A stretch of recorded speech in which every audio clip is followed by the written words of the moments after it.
চলে আসলাম আবারও নতুন একটা রেসিপি নিয়ে। আজ আমি বানাবো দুর্দান্ত স্বাদের কচুরলতির এই রেসিপি।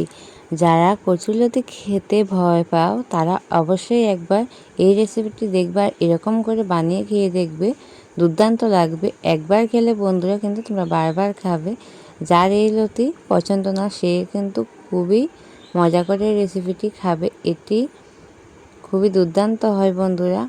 আর এখন গরমকালে তো এটা খুবই পাওয়া যায়। অবশ্যই তোমরা একবার এনে এভাবে করে খেয়ে দেখবে। সকল বন্ধুকে অনুরোধ করব তোমরা একটা লাইক দিয়ে ভিডিওটা দেখা শুরু করবে। আমার চ্যানেলে নতুন বন্ধু হয়ে থাকলে চ্যানেলটি সাবস্ক্রাইব করে পাশে থাকবে।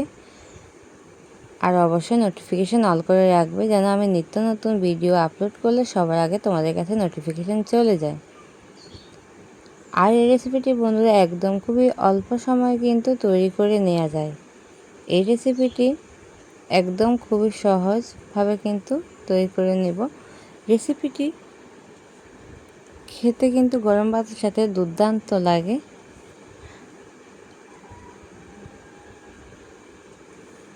আর প্লিজ কেউ স্কিপ করবে না, সম্পূর্ণ ভিডিওটা দেখার অনুরোধ রইল সবাইকে। স্কিপ করলে কেউ কিন্তু বুঝবে না। আর এখানে দেখো আমি নিয়ে নিয়েছি কচুরলতিগুলো কেটে খুব সুন্দর করে পরিষ্কার করে রেখেছি। আর এখানে দেখো একটা কড়াই বসিয়ে দিয়েছি। কড়াইতে পরিমাণ মতো তেল দিয়ে দিয়েছি আধা চা চামচ কালো জিরে। কালো জিরেটা আমি এখানে 20-25 সেকেন্ডের মতো একটু হালকা ভেজে নেব। সাথে দিয়ে দিচ্ছি আধা চা চামচ লবণ। দিয়ে আমি এখানে দিয়ে দিব 1 চা চামচ আদা বাটা, দিয়ে দিব আধা চা চামচ হলুদ গুঁড়ো। তারপর আমি এখানে দিয়ে দিচ্ছি টোটালি 1 চা চামচ লঙ্কা গুঁড়ো।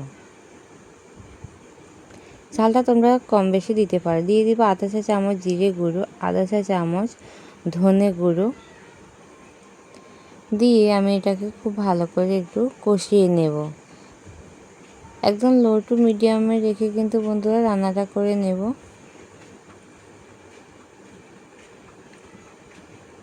তারপর খুব ভালোভাবে এটাকে আমি কষিয়ে নিচ্ছি। আমি 2 থেকে 2.5 মিনিট কষিয়ে নেওয়ার পর দিয়ে দিচ্ছি কচুরলতিগুলো আমি জাস্ট 2 মিনিটের মতো ভাপিয়েছি, একদম বেশি না, জাস্ট 2 মিনিটের মতো ভাপিয়ে নিয়েছি।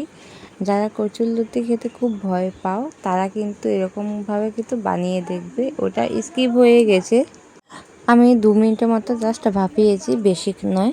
তারপর আমি এখানে দিয়ে দিচ্ছি একটা টমেটো, বেটে নিয়েছিলাম একটা টমেটো দিয়ে দিয়েছি। দিয়ে আমি এটাকে আবার খুব ভালোভাবে কিন্তু মিশিয়ে নিচ্ছি। খুব ভালোভাবে কিন্তু এটাকে মিশিয়ে নেব। 3 থেকে 4 মিনিটের মতো আমি খুব ভালো করে কচুরলতিগুলো কষিয়ে নেব এভাবে করে, একদম লো টু মিডিয়ামে রেখে। দেখতে পাচ্ছ সবগুলো মশলা কষিয়ে যাওয়ার পর কিন্তু সুন্দর একটা কালার চলে আসে।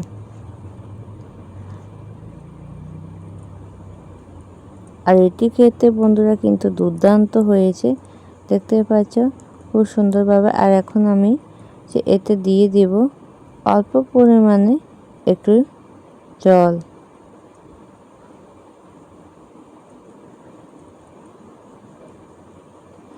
একদম বেশি দেব না, খুবই অল্প পরিমাণে একটু জল দেব, যেন খুব ভালোভাবে এটা সিদ্ধ হয়ে যায়, তাই জন্য। আর জলটা দিয়ে দিয়েছি, দেখতে পাচ্ছ একদম বেশি কিন্তু আমি দিইনি। আর রান্নাটা এখন আমার পুরোপুরি কমপ্লিট হয়ে গেছে। সকল বন্ধুকে অসংখ্য ধন্যবাদ এতটা সময় আমার সাথে থাকার জন্য। দেখা হবে আবার নতুন একটা রেসিপিতে, নতুন একটা ভিডিওতে। সবাই ভালো থাকবে, সুস্থ থাকবে, সাবধানে থাকবে। ধন্যবাদ।